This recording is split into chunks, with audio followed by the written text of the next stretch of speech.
Em 2006, tivemos a chegada de Superman, o retorno aos cinemas, 20 anos depois da última vez.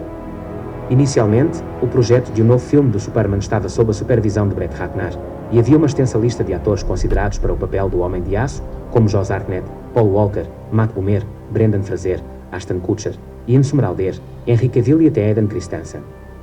Brett Ratner deixou o projeto principalmente porque ele e os executivos da Warner Bros. Não chegaram a um acordo sobre quem escalar como Superman. Curiosamente, o papel foi oferecido até mesmo para Will Smith, que declarou em entrevista que recusou o papel porque, se você bagunça os heróis dos brancos em Hollywood, nunca mais vai trabalhar nessa cidade. Antes de Brandon Routh finalmente conseguir o papel do Homem de Aço em Superman, o retorno, ele quase esteve vinculado ao papel 2 vezes antes, em 2 projetos diferentes. A primeira vez foi quando ele fez um teste para interpretar o jovem Clark Kent na série de TV Smallville, apenas para perder para Tom Welling. Uma segunda chance se apresentou quando ele fez o teste para Superman, FLYBY, do diretor MCG, uma tentativa de 2004 de trazer o Homem de Aço de volta às telonas. J.J. Abrams escreveu o roteiro desse projeto, que nunca saiu do papel, em parte porque o estúdio queria filmar na Austrália e MCG tinha medo de voar. O cancelamento de Superman FLYBY privou Routh de sua chance de usar a famosa capa vermelha, por um tempo, pelo menos. Para conseguir um bom Superman, você precisa escalar um bom Clark Kent. Bryan Singer sabia que Brandon Routh parecia o Superman, mas precisou de um pouco de café derramado para convencê-lo de que havia encontrado seu Clark. O ator revelou ao The Telegraph que ele e Singer se encontraram em um café para discutir o papel. Foi essencialmente uma audição informal que durou 90 minutos. Quando terminaram e estavam indo embora, no entanto, Routh esbarrou no diretor, derramando café em ambos. Embora tenha entrado em pânico, pensando que havia acabado de perder o papel, Singer riu e disse que isso na verdade o ajudou. O incidente convenceu Singer de que Routh poderia fazer o desajeitado Clark Kent. O Superman de Brandon Routh é o mesmo de Christopher Reeve, porém, com algumas liberdades criativas. Por exemplo, o filme na verdade é uma sequência de Superman I, de 1980, ignorando completamente os eventos de Superman I e Superman IV. No filme, Superman retorna à Terra após 5 anos, onde esteve no espaço procurando vestígios de Krypton. Kate Bosworth conseguiu o papel de Lois Lane graças a Kevin Spacey, que interpretou Lex Luthor. Ela havia se estrelado o filme que ele dirigiu, Uma Vida Sem Limites, e ele a recomendou a Singer. Outras atrizes procuraram o papel, e uma delas foi Amy Adams. Na verdade, Adams tentou interpretar o interesse amoroso de Clark Kent não uma, mas 2 vezes. Inicialmente, ela fez um teste de tela com Matt Bomer para o projeto que seria dirigido por Brett Ratner.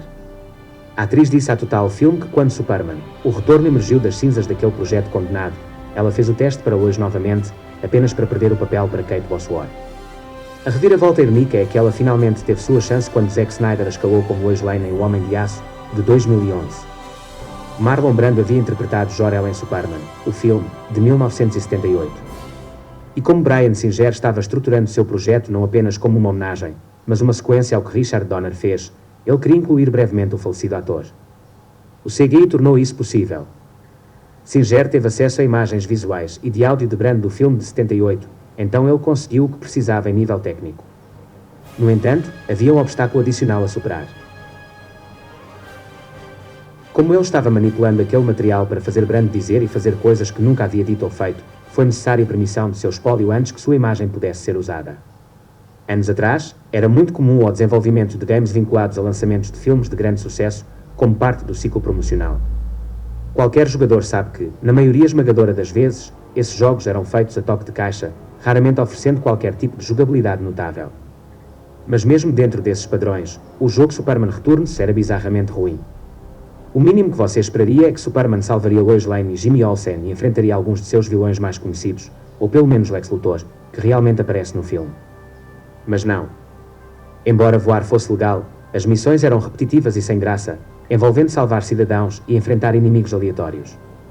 Para se ter uma ideia, o boss final do game é um tornado.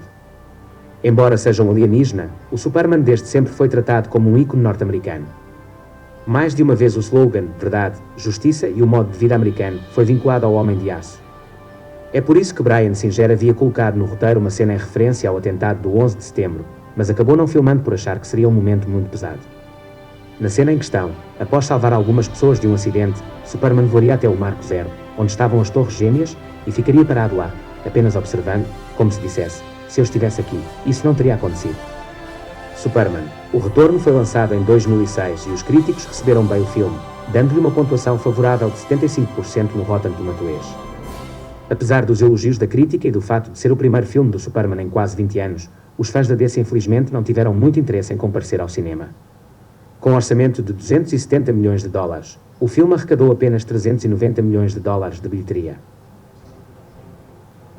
O fraco retorno das bilheterias prejudicou os planos para uma sequência em 2009, que era a intenção quando Singer e a Warner Bros. Começaram a trabalhar no projeto. Em entrevista ao The Geek House Show, Brandon Routh afirmou que a combinação de bilheteria fraca e indisponibilidade da equipe criativa acabou com todas as esperanças de uma sequência. Brandon Routh teve a chance de retornar ao Superman nas séries do Arrowverse da rede CW, durante o crossover Crise nas Infinitas Terras. O encontramos vários anos depois de Superman, o Retorno, e usando um traje muito parecido com o que o Superman usa nos quadrinhos do Reino do Amanhã. Clark Kent agora é editor-chefe do Planeta Diário e se casou com Lois Lane, embora ela tenha sido tirada dele tragicamente. Isso aconteceu após o Coringa cometer um ato terrorista com gás no prédio do planeta, matando quase todos lá dentro, incluindo Lois e vários amigos e colegas de trabalho de Clark. Apesar dessa grande tragédia, Clark manteve a esperança, pois acreditava que ela brilharia na escuridão, uma crença que ele simbolizava ao abraçar a cor preta no seu brasão.